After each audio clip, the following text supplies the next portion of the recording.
I just want to say that, I'm only the chief economic advisor. I'm not the chief political decider.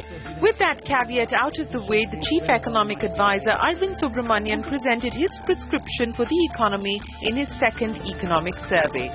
FY17 GDP growth is seen at 7 to 7.5% and 7.6% in FY16. But downside risk to medium-term growth due to global economic conditions remain.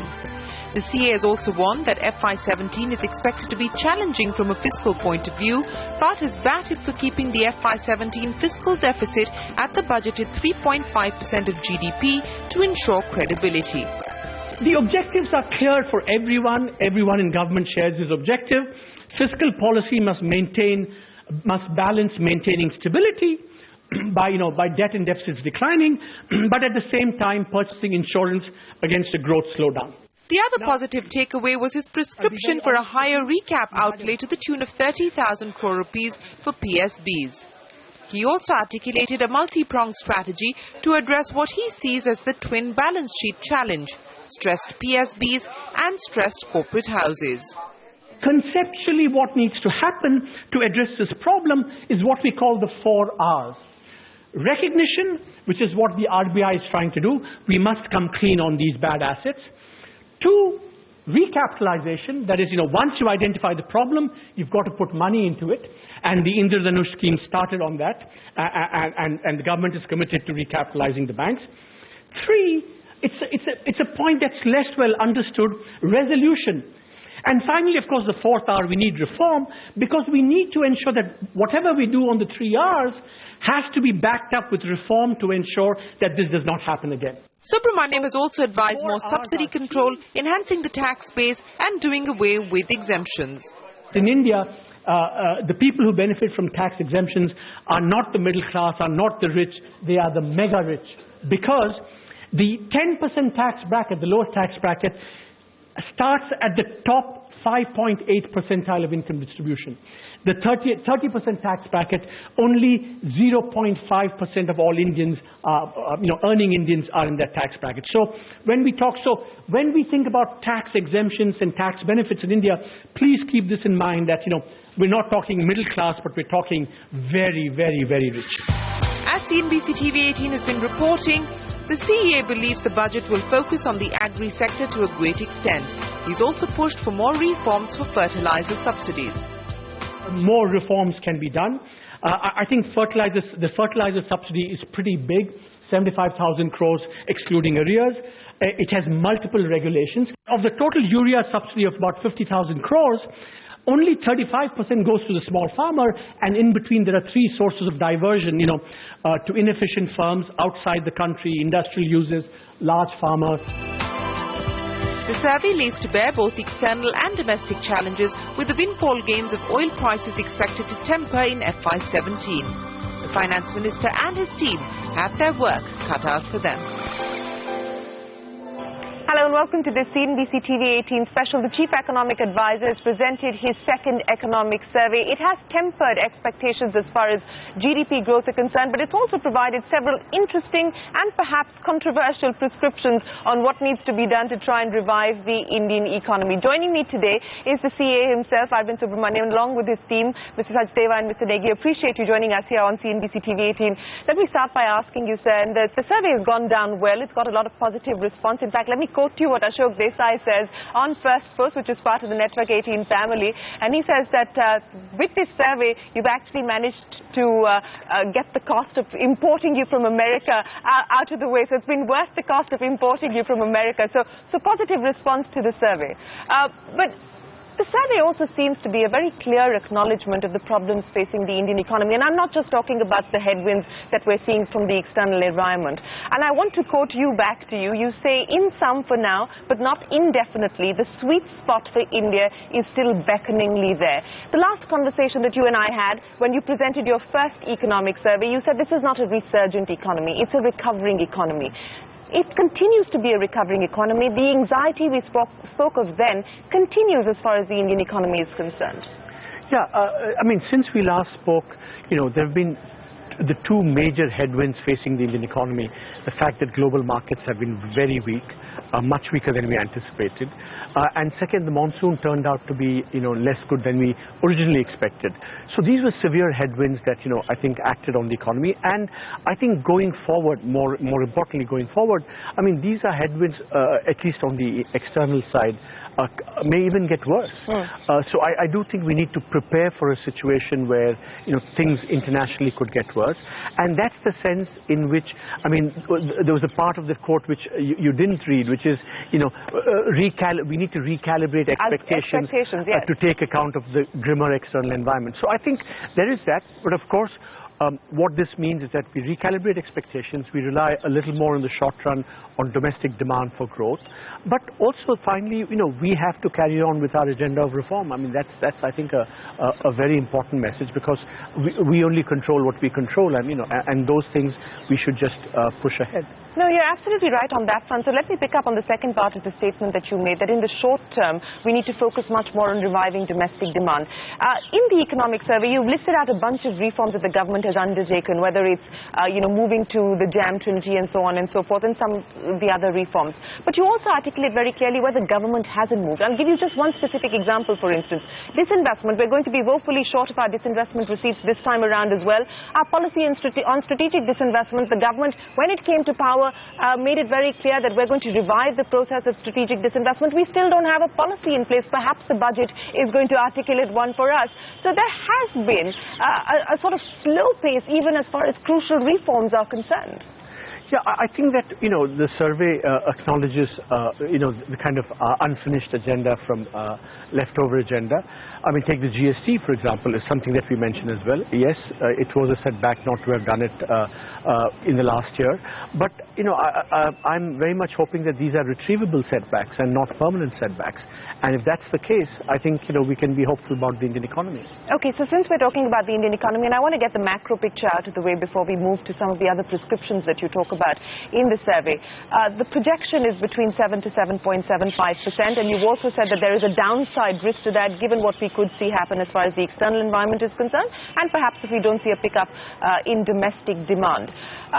But you said that the recovery was patchy. It continues to be so. And while I don't want to get into the argument on the CSO's numbers and so on and so forth, and there are question marks on whether this is a historically low deflator that we're working with, the kind of strength that we're seeing in the manufacturing numbers, which nobody seems to understand at 9.5%, does that then give you a sort of mixed picture on where things really stand as far as the economy is concerned? Yeah, I think that we said in the mid-year economic analysis that there is, the economy is sending mixed signals. There are parts of the economy that are doing well.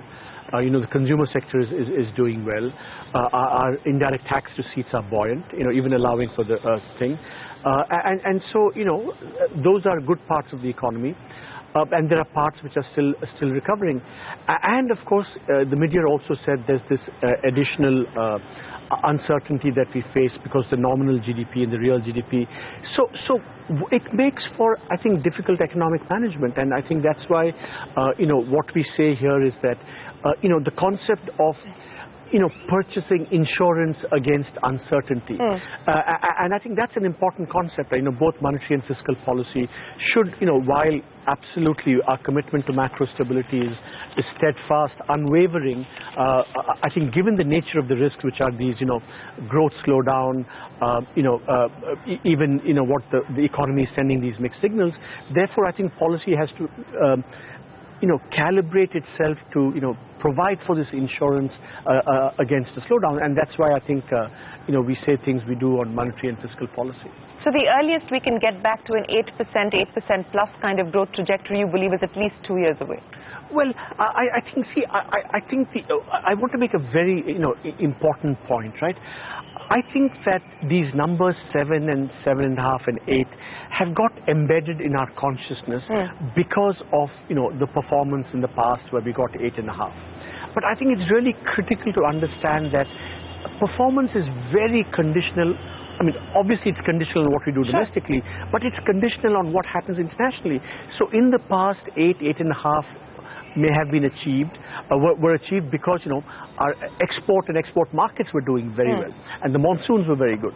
So I think, so this is not a kind of excuse or an apology, but just to say that we must be, in our assessments, take account of what we control and what we don't control, and make these conditional assessments. And I think that's very important. So to say that, oh, we'll only reach 8 in 2 years, I mean, it's